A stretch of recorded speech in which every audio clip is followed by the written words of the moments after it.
नमस्कार दोस्तों, स्वागत है आपका प्रेप शॉट में। आज हम आपको बताने वाले हैं भारतीय इतिहास के बारे में। भारतीय इतिहास के सभी टॉपिक हम इस सेगमेंट में कवर करेंगे। सबसे पहले हम चलते हैं भारतीय इतिहास, इसके सभी सिलेबस के बारे में जानकारी लेते हैं। भारतीय इतिहास में सबसे पहले हमारा आता है एंशिएंट इंडिया, यानी प्राचीन भारत। प्राचीन भारत को कवर करेंगे 10 आवर्स। देखो, प्राचीन भारत जो आपका स्टार्ट होता है वो स्टार्ट होता है आपका सिंधु घाटी सभ्यता से। अब सिंधु घाटी सभ्यता के बाद आता है आपका वैदिक सभ्यता। वैदिक सभ्यता के बाद आती है आपकी लेटर वैदिक पीरियड। फिर उसके बाद आपका मौर्यन एम्पायर आ जाता है। फिर उसके बाद लेटर मौर्यन एम्पायर। ये सारा जो एंशिएंट इंडिया है हम 10 आवर्स में कवर करने का प्रयास करेंगे। दूसरा पार्ट आता है इसका आपका मेडिवल इंडिया।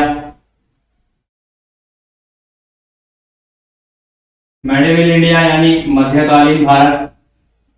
मध्यकालीन जो भारत माना जाता है आपका, ये आपका नियर अबाउट 18th सेंचुरी से स्टार्ट होता है और ये जाता है आपका लगभग 17th सेंचुरी के आसपास। और ये जो है ये स्टार्टिंग से 18th सेंचुरी तक आपका माना जाता है। तीसरा हम जो पार्ट है हमारा वो है हमारा मॉडर्न इंडिया। मॉडर्न इंडिया की अगर हम बात करें, मॉडर्न इंडिया यानी आधुनिक भारत का इतिहास। आधुनिक भारत का इतिहास आपका जो प्रारंभ होता है, तो आधुनिक भारत का इतिहास प्रारंभ होता है आपका 17th सेंचुरी से, यानी ब्रिटिश ईस्ट इंडिया कंपनी से स्टार्ट होता है और ये 1947 हमारी इंडिपेंडेंस तक ये माना जाता है। अगर हम बात करें इसके बाद का जो पार्ट बचता है, फोर्थ पार्ट है आपका इंडिया आफ्टर इंडिपेंडेंस, यानी स्वतंत्रता के पश्चात का जो भारत है उसकी अगर हम बात करें, ये हमारा माना जाता है आपका 1947 से लेकर अब तक। तो ये सारी चीजें हम कवर करेंगे। सबसे पहले एंशिएंट इंडिया पे आते हैं हम।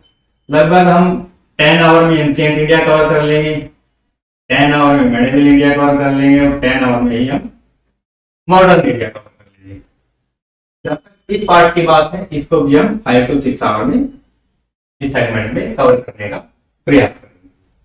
अब हम चलते हैं, सबसे पहले स्टार्ट करते हैं प्राचीन भारत का इतिहास।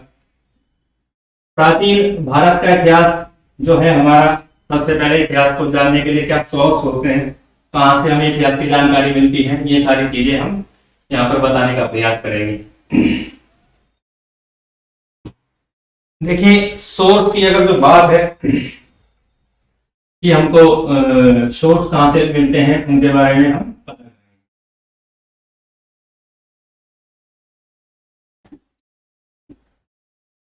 The source of ancient India and pre historic period. Pre historic period यानी प्राचीन भारत के स्रोत और प्राग ऐतिहासिक काल क्या है वो हम जानने का प्रयास करेंगे। जो हमारा प्राग ऐतिहासिक काल है या हमारा प्राचीन भारत में, उसमें सबसे पहले आते हैं आपके अभिलेख यानी इंस्क्रिप्शन। अभिलेख यानी इंस्क्रिप्शन।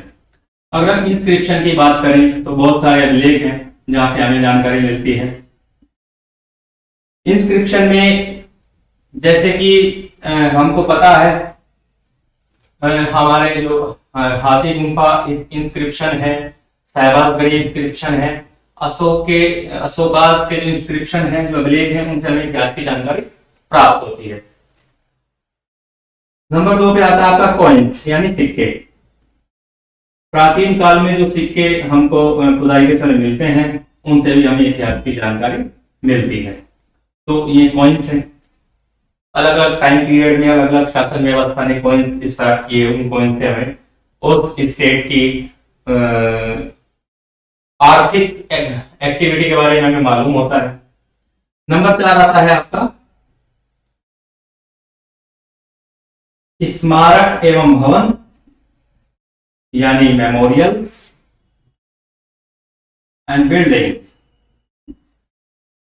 Memorials and buildings. ठीक है, मेमोरियल्स जैसे कि ताजमहल, ताजमहल एक मेमोरियल्स है या बिल्डिंग्स है। तो क्या था कि प्राचीन भारत में जो भी लोगों ने जो स्मारक या बिल्डिंग्स बनवाई, तो उनसे भी हमें इतिहास की जानकारी प्राप्त होती है। फिफ्थ पे आता है आपका मुहरे, यानी सील्स। जो मुहरे हैं आपका, राज्य को चलाने के लिए क्या है कि राज्य की एक सील होती है, उससे भी हमें जानकारी प्राप्त होती है। तो इस टाइप के जितने भी आपके एविडेंसेस हैं, यानी जितने भी आपके साक्ष्य हैं, ये सभी क्या कहलाते हैं आपके, ये कहलाएंगे सभी आर्कियोलॉजिकल साक्ष्य। जो आर्कियोलॉजिकल एविडेंस हैं आपके, यानी पुरातात्विक साक्ष्य कहलाएंगे आपके। ठीक है, अब ये नहीं है कि खाली हमें आर्कियोलॉजिकल जो एविडेंस है या प्राकृतिक साक्ष्य हैं उन्हीं से हमें जानकारी मिलती है, जानकारी हमें और चीजों से भी मिलती है। तो वो भी हम जानने का प्रयास करेंगे कि वो कहां से हमें जानकारी, इतिहास की जानकारी मिलती है। तो दूसरी अगर हम बात करें एंशिएंट इंडिया में, यानी the source of ancient India and pre historic period की अगर हम बात करें, दूसरे आते हैं हमारी बुक्स। बुक्स थोड़ा अलग अलग है, कई टाइप की बुक्स हैं। तो जो इन बुक्स वगैरह से हमें मिलते हैं उनको हम कहते हैं साहित्यिक साक्ष्य, यानी लिटरेरी सोर्सेस। तो लिटरेरी सोर्सेज की अगर हम बात करें, इनको बोलते हैं साहित्यिक साक्ष्य।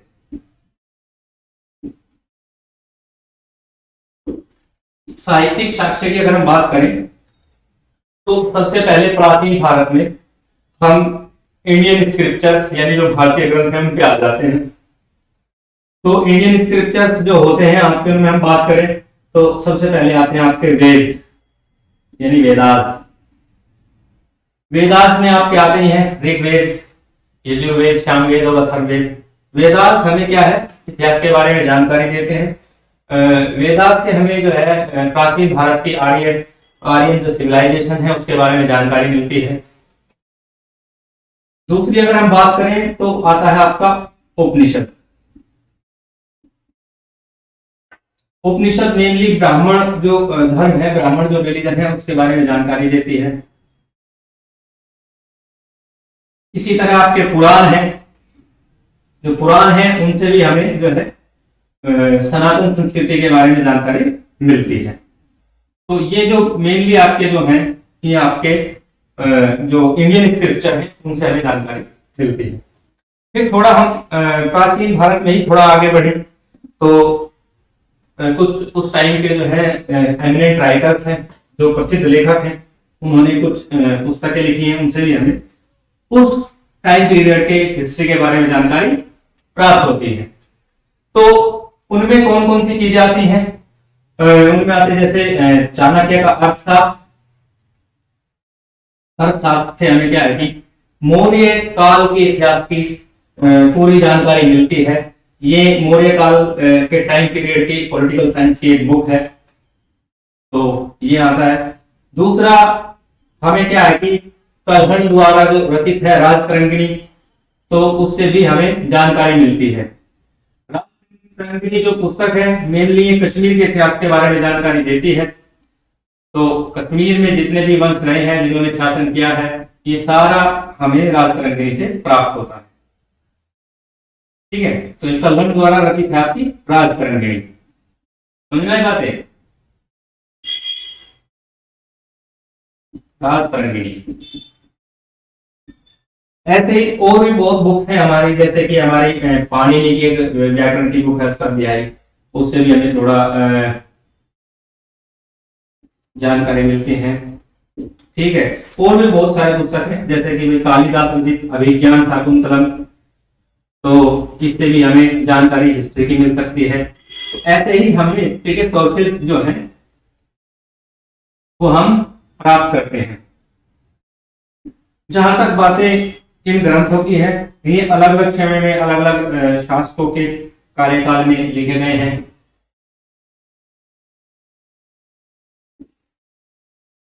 और ये है आपका अभिज्ञान शाकुंतलम। राइट, अभिज्ञान शाकुंतलम से ही हमें हिस्ट्री की जानकारी मिलती है। ये सोर्सेज हैं जो इंडियन राइटर्स हैं, उस टाइम के जो इंडियन स्कॉलर हैं, भारतीय विद्वान हैं, उन्होंने समय समय पे बुक्स लिखी हैं उस टाइम पे। उनसे हमें लिटरेरी सोर्सेज माने जाते हैं, साहित्यिक साक्ष्य प्राप्त होते हैं। अगर हम कुछ विदेशी इतिहासकारों की बात करें या उनके द्वारा लिखी हुई जो लिटरेचर्स हैं उनकी बात करें, तो वो भी हैं। क्या है कि अलग अलग कार्यकाल में बहुत सारे जो विदेशी यात्री हैं भारत आए और उन्होंने कुछ पुस्तकें लिखी। देखो, इनमें सबसे पहले पुस्तक आती है हिस्टोरिका, जो द्वारा लिखी गई पुस्तक है। इससे भी हमें जो है जानकारी प्राप्त होती है हिस्ट्री की। ठीक है, सबसे ज्यादा जानकारी हमें जो है इतिहास की जो जानकारी देती है, भारतीय इतिहास की, वो देती है किताबुल हिंद। ये अल्बेरुनी द्वारा एक लिखी गई पुस्तक है। अल्बेरुनी ने इसमें जो है भारतीय शासन व्यवस्था के बारे में जानकारी दी है। आगे चलते हैं। ऐसे और भी है, जैसे एक इंडिका है। इंडिका जो पुस्तक है वो मेगास्थनीज ने लिखी है। ये भी एक विदेशी सेल्यूकस निकेटर का राजदूत था जो इंडिया आया था। ठीक है, तो ऐसे ही आपको लिटरेरी सोर्सेज बहुत सारे मिल जाएंगे। ये जितने भी सोर्सेज हैं या जितने भी स्कॉलर्स ने लिखी हैं, इनके बारे में हम आगे क्लासेस में चर्चा करेंगे। तो ये हो जाते हैं आप। अब एंशिएंट इंडिया को हम प्रारंभ करना स्टार्ट करते हैं। जहां तक एंशिएंट इंडिया को हम प्रारंभ करते हैं, वैसे तो बिल्कुल स्टार्टिंग से करने की आवश्यकता नहीं है। आपके एग्जाम में जहां से क्वेश्चन बनते हैं मैं वहीं से इसको जो है आपको पढ़ाना स्टार्ट करूंगा। तो एंशिएंट इंडिया में हम चलते हैं। सबसे पहले इंडस वैली सिविलाइजेशन से हम प्रारंभ करते हैं। देखिए, इसमें हम पढ़ते हैं इंडस वैली सिविलाइजेशन। प्राचीन भारत में इंडस वैली सिविलाइजेशन।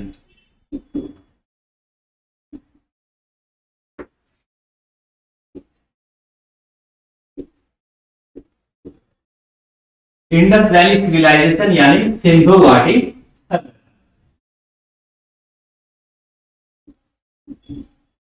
सिंधु घाटी सभ्यता।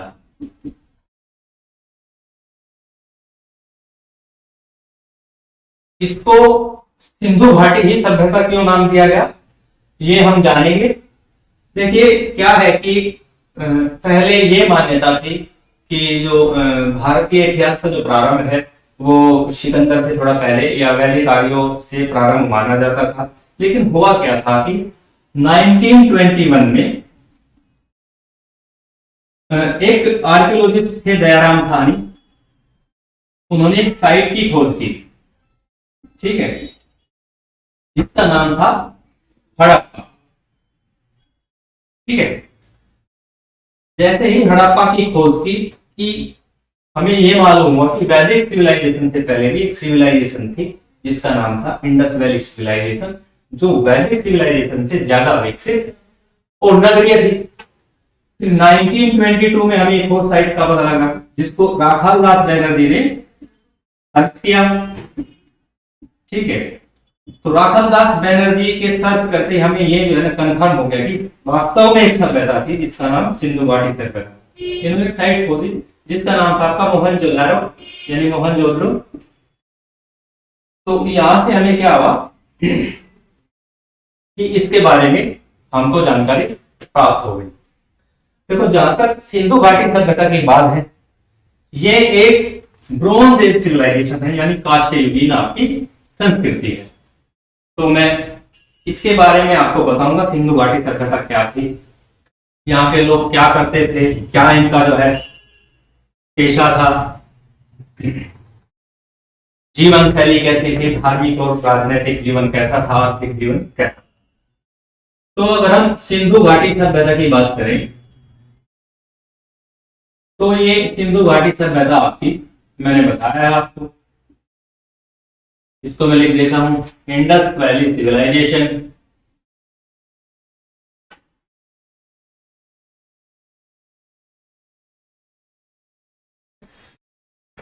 इसमें सबसे पहले की पॉइंट है कि ये आपकी जो थी ये bronze age civilisation, bronze age civilisation, जिसको हम हिंदी में बोलते हैं कांस्ययुगीन संस्कृति, कांस्ययुगीन संस्कृति या सभ्यता, ये कांस्ययुगीन सभ्यता थी। नंबर एक, देखो स्टार्टिंग में जब हमने इसके 1975 तक लगभग काफी साइट्स को खोज लिया था, तब तक हमें ये मालूम था कि ये जो सभ्यता की है वो 2500 बीसी पुरानी है। ठीक है, 2500 बीसी पुरानी है। लेकिन अभी नवीन शोध के अनुसार, यानी न्यू इनोवेशन के अनुसार आपकी ये जो सभ्यता है वो लगभग मानी जाती है 8000 बीसी जो है ओल्ड मानी जाती है। ठीक है, इसकी खोज होने के बाद पता लगा कि ये जो सभ्यता थी आपकी वो फुली अर्बनाइज्ड सिविलाइजेशन, यानी आपकी नगरीय सभ्यता।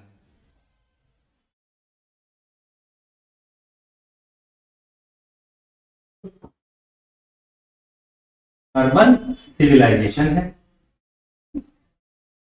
यहाँ के लोग नगरों में रहते थे। ठीक है, इसको हम नगरीय सभ्यता भी कहते हैं। फिर यहाँ पे खोजा गया, यहाँ के मानव जो रहते थे, यहाँ पे जो ह्यूमन बीइंग्स रहते थे वो कैसे थे, तो वो हमारे मेडिटेरियन स्पीसीज यहाँ पे पाए गए।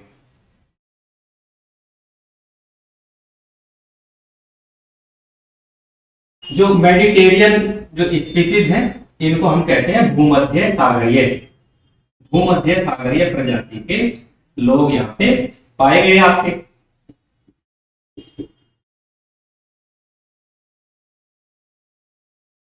अगर बात करें इसकी, तो जो भूमध्य सागरीय लोग हैं वो सिंधु घाटी सभ्यता में ही जो है पाए जाते हैं।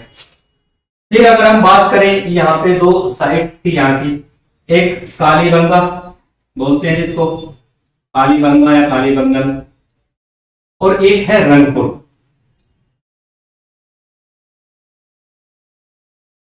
इनमें क्या था कि आपका केवल इन दो साइट्स में ही कच्ची ईंटों का इस्तेमाल होता था भवन बनाने के लिए, बाकी जितनी भी साइट्स आपकी बसती हैं सभी में पक्की ईंटों का इस्तेमाल होता था। तो ये केवल ये ध्यान रखना, कालीबंगा और रंगपुर में कच्ची ईंटों का इस्तेमाल होता था, बाकी जितनी भी साइट्स हैं वो आपका पक्की ईंटों का प्रयोग करते थे। अब हमने इसके क्या की, जो है ना साइट खोजने प्रारंभ की। साइट खोजते खोजते हमने पाया कि ये सभ्यता का विस्तार बहुत ही लंबा है। वो विस्तार कहां से कहां तक है वो मैं आपको बताना चाहूंगा। देखो, भारत के नॉर्थ में अगर हम बात करें, नॉर्थ में जो है ना, उत्तर में मांडा एक जगह है जो आपका जम्मू कश्मीर में पड़ता है। ठीक है, उत्तर में ये मांडा जम्मू कश्मीर तक फैली हुई थी। ठीक है, नीचे अगर हम जाए दक्षिण में, दक्षिण में आपका एक दायमाबाद एक जगह है महाराष्ट्र में, वहां तक थी दायमाबाद महाराष्ट्र। ठीक है, अगर हम इधर जाएं आपका वेस्ट में, पश्चिम में आपका मेरठ डिस्ट्रिक्ट उत्तर प्रदेश में एक जगह है आलमगीरपुर, ये यहां तक थी आलमगीरपुर, मेरठ, उत्तर प्रदेश। ठीक है, अगर हम इधर बात करें तो इधर जो साइड थी वह थी सुट्टांगेडोर। अब इसकी बात करें, ये जगह आपकी पड़ती है बलूचिस्तान पाकिस्तान में, यानी यहाँ बलूचिस्तान पाकिस्तान तक ये इसका विस्तार था। समझ में आएगा? तो इसका विस्तार आपको ध्यान रखना है। उत्तर में मांडा जम्मू कश्मीर, दक्षिण में दहमाबाद महाराष्ट्र, पश्चिम में आलमगीरपुर मेरठ उत्तर प्रदेश, और पूर्व में आपका सुल्तानगढ़ बलूचिस्तान पाकिस्तान। ठीक है, ये इसका विस्तार था। अगर इस सिविलाइजेशन के मेजर सिटीज की अगर हम बात करें, जो उस समय के जो मुख्य शहर थे उन पर विस्तार से चर्चा कर लेते हैं। तो हम सिंधु घाटी सभ्यता के जो मेजर सिटीज हैं वो हम उसके बारे में जानकारी प्राप्त करेंगे। देखिए, जो आपके major city of Indus valley civilisation यानी सिंधु घाटी सभ्यता के प्रमुख नगर की अगर हम बात करें तो उसमें सबसे पहले आता है आपका हड़प्पा।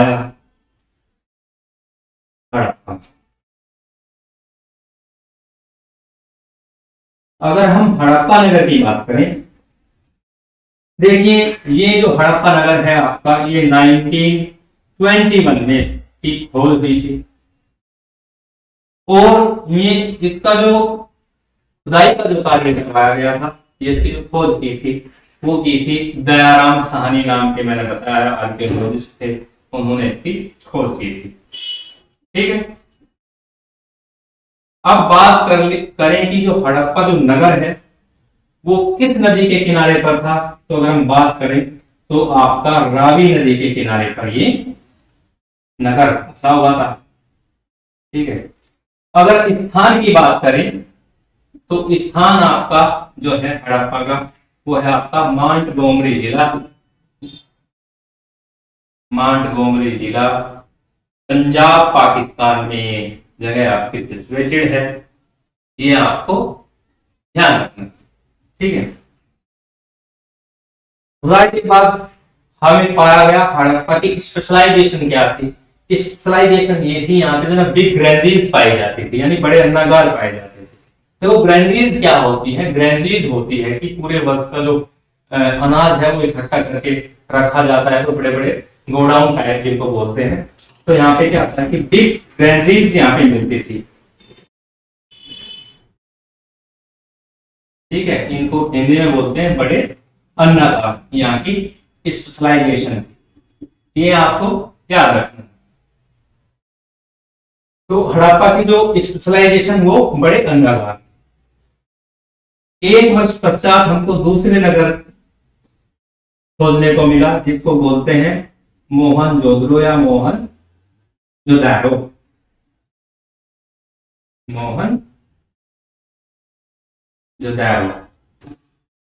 देखो, मोहनजोदड़ो की अगर हम बात करें तो इसका जो वर्ष है वो 1922 है। अगर इसकी उत्खनन के कार्य की बात करें वो राखाल दास बनर्जी, ये आर्कियोलॉजिस्ट थे उसी समय के, इन्होंने इसका जो है उत्खनन कराया, यानी खुदाई कराई राखाल दास बनर्जी ने। अगर मोहनजोदारो की नदी की बात करें तो मोहनजोदारो जो नगर है आपका वो सिंधु नदी पर है। अगर हम स्थान की बात करें तो स्थान आपका ये है लरकाना। लरकाना एक जगह पड़ती है सिंध प्रांत में पाकिस्तान में, यहाँ पे ये आपका माना जाता है। तो ये दो नगर हमने जो है ना स्टार्टिंग में खोजे थे, हड़प्पा और मोहनजोदारो। देखो, कभी कभी क्या है इंडस वैली सिविलाइजेशन को जब, क्योंकि ये पहली बार हड़प्पा में जो है इसके साक्ष्य मिले, इसके एविडेंसेस मिले, तो इसको हम हड़प्पा सिविलाइजेशन भी बोल देते हैं। तीसरा हम चलते हैं, तीसरे नगर की अगर हम बात करें, तीसरा नगर है आपका सुल्तानगढ़, जो मैंने अभी बताया था, पिन पॉइंट है। सिंधु घाटी सभ्यता का जो व्हाइट एरिया है उसमें पिन पॉइंट है पूर्व की तरफ। ठीक है, तो थर्ड चलते हैं हम सुतकांगेडोर। देखो सुतकांगेडोर की जो खोज हुई थी वो 1928 में हुई थी।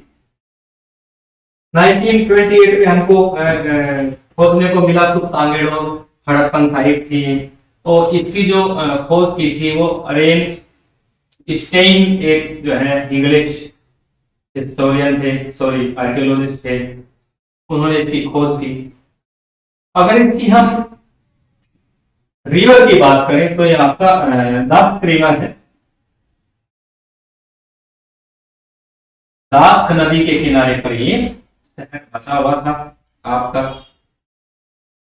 और अगर हम स्थान की बात करें यानी जहां जिस जगह पे ये है उसकी अगर हम बात करें तो ये आपका मकरान तक पड़ता है। यहाँ पे बलूचिस्तान में मकरान तक, बलूचिस्तान पाकिस्तान, बलूचिस्तान पाकिस्तान, ये है आपका सुतकांगेडोर। देखो फोर्थ आता है आपका चनहुद्र। देखो इसकी खोज जो हुई थी वो 1934 में हुई थी। ठीक है, खोज करता थे एन गोपाल मजूमदार। एन गोपाल मजूमदार ने इस साइट को खोजा था। ठीक है, अगर नदी की बात करें तो ये भी आपका इंडस रिवर यानी सिंधु नदी पर है, इंडस रिवर पर सिचुएटेड है आपका। ठीक है, और अगर हम जगह की बात करें तो ये भी आपका सिंध प्रांत में है, सिंध प्रांत पाकिस्तान। अगर इसकी स्पेशलाइजेशन की बात करें कि समुद्र में ऐसा क्या था, ये उस टाइम का आपका मुंबई था ऐसे समझे आप। ये आर्थिक राजधानी मानी जाती थी उस टाइम की, और ये औद्योगिक नगरी थी। तो हमें ये लिखना है कि ये आपका इंडस्ट्रियल सिटी था। समुद्र आपका इंडस्ट्रियल सिटी था उस टाइम का, यहाँ से व्यापार वाणिज्य होता था। व्यापार किस चीज का होता था आपका? व्यापार आपका ग्रेन्स का व्यापार होता था। यहाँ पे जो है ना कास्टिंग होते थे। ठीक है, लो कास्ट मेथड द्वारा बनाए गए आपके जो मूर्तियां, मनके, ये सारी चीजों का व्यापार इस नगर से माना जाता है।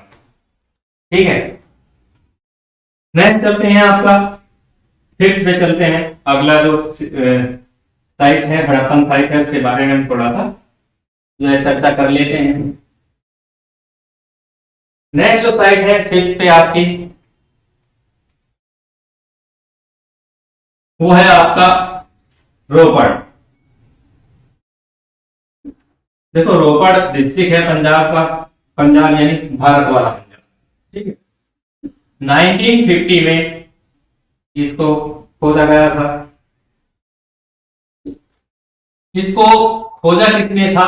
वो थे आपके बीबी लाल और यज्ञदत्त शर्मा। इनको वाईडी शर्मा भी बोल देते हैं शॉर्ट में। आपके फॉर्मर गवर्नर ऑफ ओडिशा रहे हैं वाईडी शर्मा, पॉलिटिशियन रहे हैं, जनसंघ के सदस्य रहे हैं, इनके बारे में काफी जानकारी है।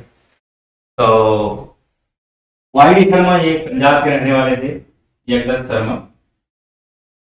तो इन्होंने इसका उत्खनन कराया, यज्ञदत्त शर्मा ने। ठीक है, अगर हम रिवर की बात करें, रोपड़ जो साइट है ये आपका सतलज रिवर पर स्थित है। और अगर जगह की बात करें तो रोपड़ जिला पंजाब भारत, पंजाब भारत।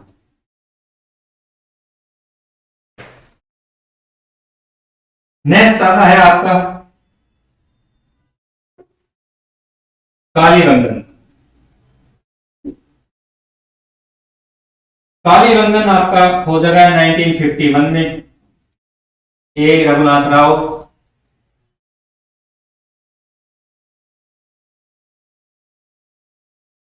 इसको खोजा है। अगर हम कालीबंगन की जो है रिवर की अगर हम बात करें तो रिवर है घग्गर, और ये जो जगह है आपकी ये है गंगानगर, राजस्थान।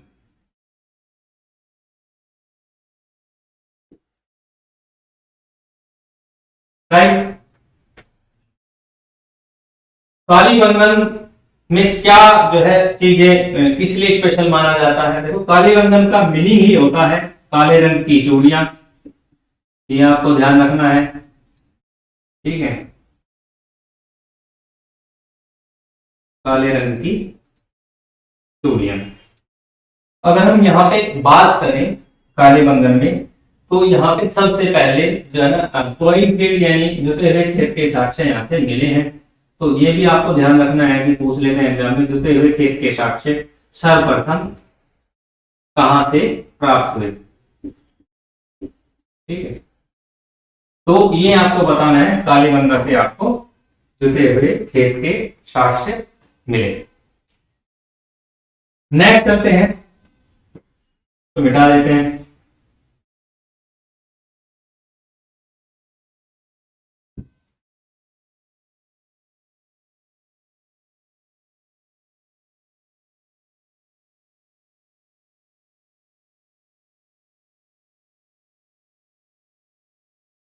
नेक्स्ट आता है आपका रंगपुर।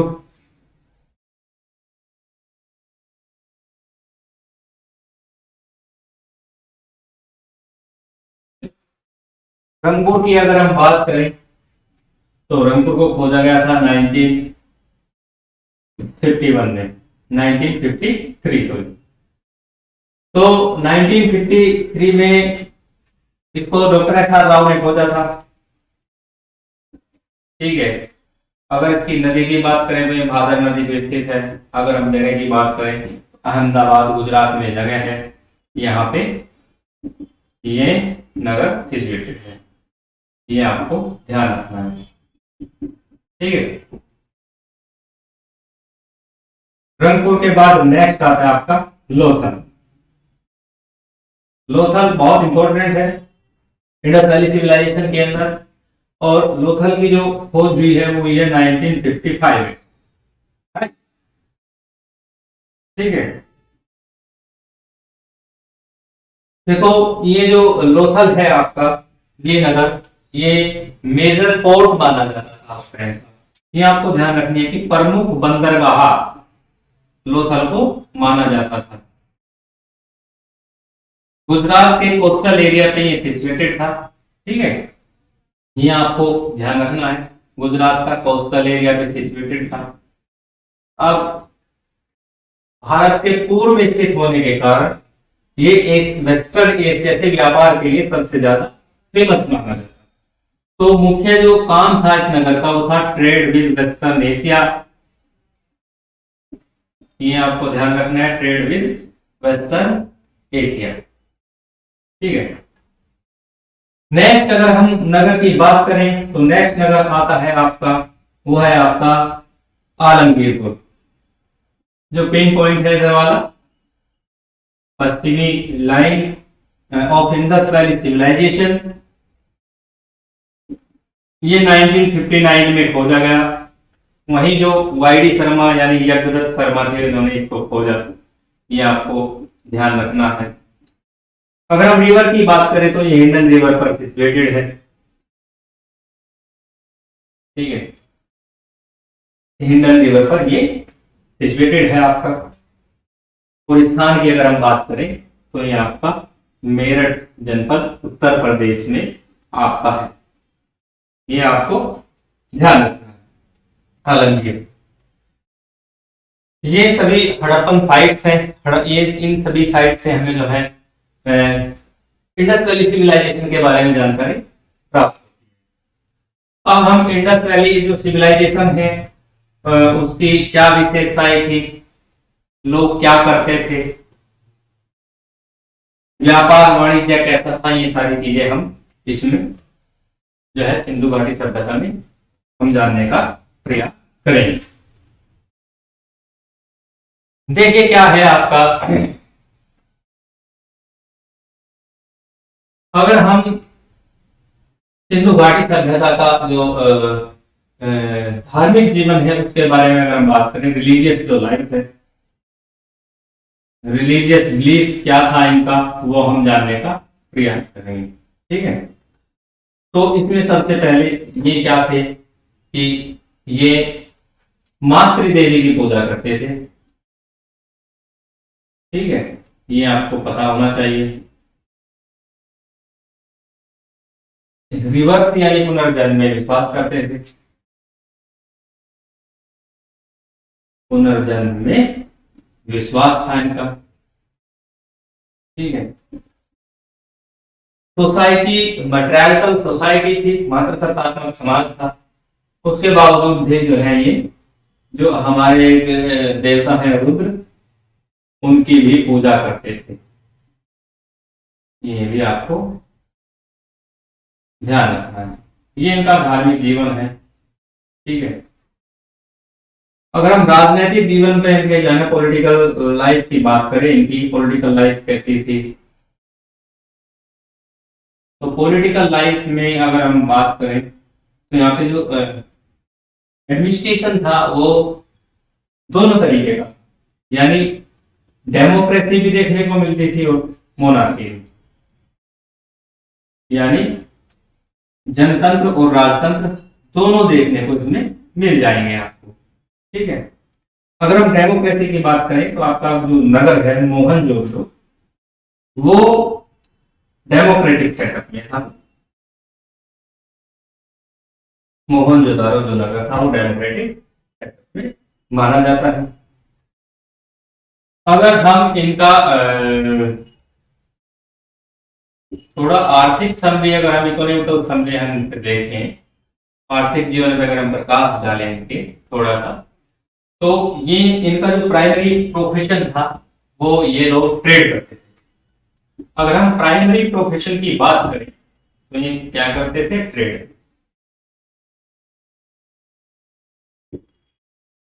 ये लोग प्राइमरी प्रोफेशन में ट्रेड करते थे, व्यापार।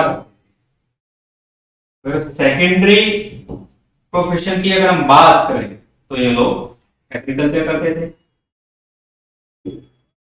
तो क्या करते थे, एग्रीकल्चर, यानी कृषि करते थे।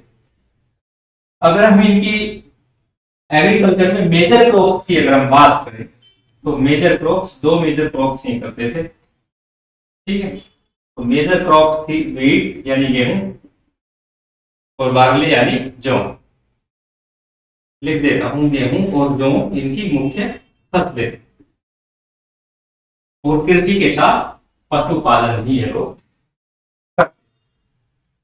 ठीक है, तो ये सिंधु घाटी सभ्यता का धार्मिक जीवन के बारे में मैंने बताया आपको, राजनीतिक जीवन के बारे में बता दिया, आर्थिक जीवन के बारे में मैंने बता दिया। अब इनका जो रहन सहन था थोड़ा वो भी मैं बता देता हूं। देखो, मात्र सत्तात्मक समाज था, मैट्रियार्कल फैमिली होती थी, फैमिली मैट्रियार्कल के साथ साथ ज्वाइंट भी होती थी। तो संयुक्त परिवार रहते थे यहाँ पे। फैमिली का जो परिवार का जो मुखिया होता था वो सबसे बुजुर्ग महिला मानी जाती थी परिवार की। तो मैट्रियार्कल फैमिली हुआ, ज्वाइंट फैमिली हुआ, ये इस तरीके से रहते। तो आज के लिए इतना ही, बाकी हम कल